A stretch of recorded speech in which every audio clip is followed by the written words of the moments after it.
it's Angela Critters. And we're going to shake up some macaroni and cheese today because we're going to combine it with cauliflower. It's a cauliflower mac and cheese, and it's really good. Cuts your calories in half, and you would swear that you are eating macaroni and cheese. So the first thing we're going to do is we're going to throw in my florets of cauliflower that I cut kind of small. See how small they are? This is one full head of cauliflower, washed and cut. I've got a 1/4 cup of olive oil that I'm using total, but I'm going to use half of it right now on my cauliflower with not quite a teaspoon of pepper and not quite a teaspoon of salt, a little over a teaspoon of salt. The other salt and pepper is saved for my cheese sauce I'm going to be making, so that's why they were separated. And I'm going to stir this up, and this is going to brown for about 5 minutes covered, and I'm going to take the lid off every minute and stir it because I'm going to get my cauliflower a real pretty brown. We're not going to boil it. We want it to keep its flavor. Total for the recipe, I've got 2 teaspoons of salt and a total of 3/4 teaspoons of pepper, so I split those in half. Technically, we're kind of roasting our cauliflower in the pan, and I added a little bit more salt and pepper so I could evenly get it distributed rather than the way I dumped it in. So I'm going to put my lid back on. I forgot to mention one reason why I like this so much. It's not just the calories, it's a skillet macaroni and cheese. This is so good and you don't want to heat up the oven or the oven's being used for something else. I'm crazy about skillet macaroni and cheeses. My pasta's already cooked, and this is starting to brown.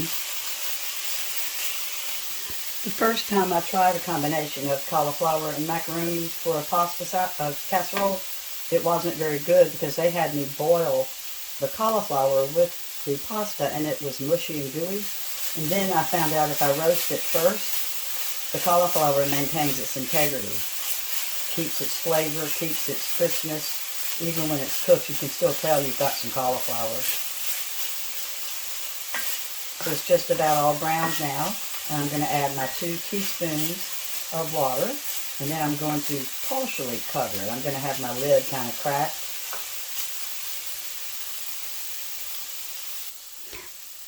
My cauliflower's lightly brown, so now I'm putting in my 2 teaspoons of water, turning it down to medium, and I'm going to partially cover it and leave this for about 15 minutes, and I'm going to stir it every now and then. Tasted the cauliflower. It is tender. It is ready to transfer to the bowl that it originally was in when it was washed and cut into florets. Alright, I'm going to gently clean out the bottom of my pan because I'm going to make my roux in here, my white sauce for the cheese. So here goes 1/3 of a stick of butter. I've got medium heat, and I've got 1/3 of a cup of flour. You always use identical measurements when you're making a roux. So I'm going to melt my butter first, then I'm going to whisk in the 1/3 cup of flour, and I'm going to toast it till it's light brown.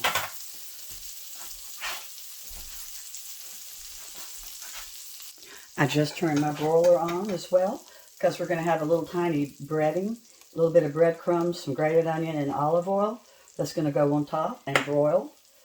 So I'm going to whisk this until it's light brown. I'm going to throw in the rest of my salt and pepper. I told you what the amounts were previously, so I'm going to get that mixed in with my roux. I've got my milk heating up. I've got 4 cups of milk, and in this recipe I heat the milk up before I gradually add it into the thickened flour. Alright, it's light brown now. The little bits of flecks you can see, so still a little bit of cauliflower. I didn't really wash this, I just wiped it out. I kind of wanted that good flavor in my cheese sauce.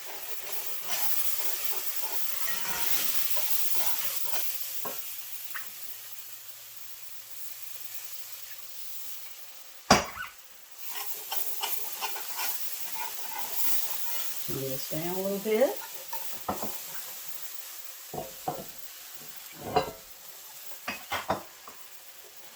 And I'm going to bring this to a low simmer for about 6 minutes. I promise you this is worth the little extra steps. It's absolutely delicious. And it really is good. There we go. That's my 4 cups of warm milk.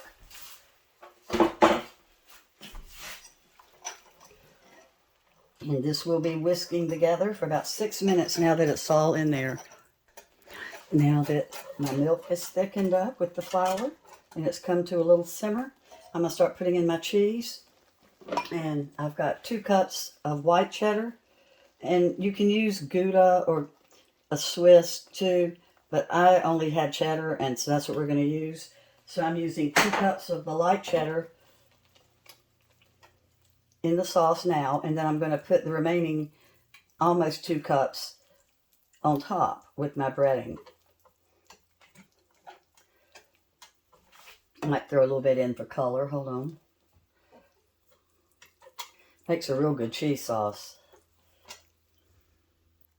Going to throw in a little bit of hot sauce, whatever kind you like.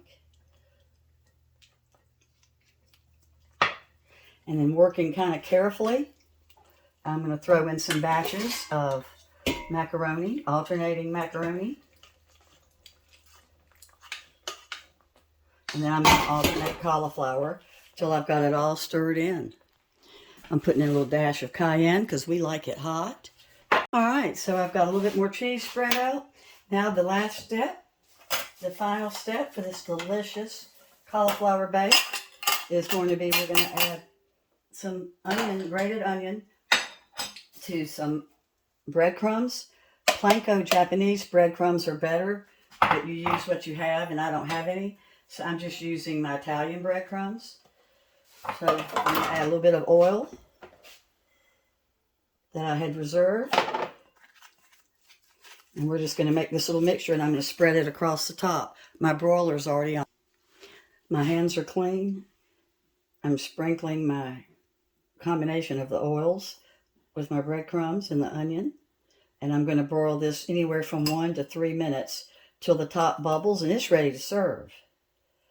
And it really is a great dish because of the fact you're not having to heat up the kitchen and use the stove.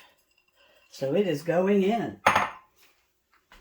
Always, I've got the complete directions and ingredients in the description. You will absolutely love this dish. It's a great way to sneak a vegetable in on your family. Thanks so much for watching. Bye-bye.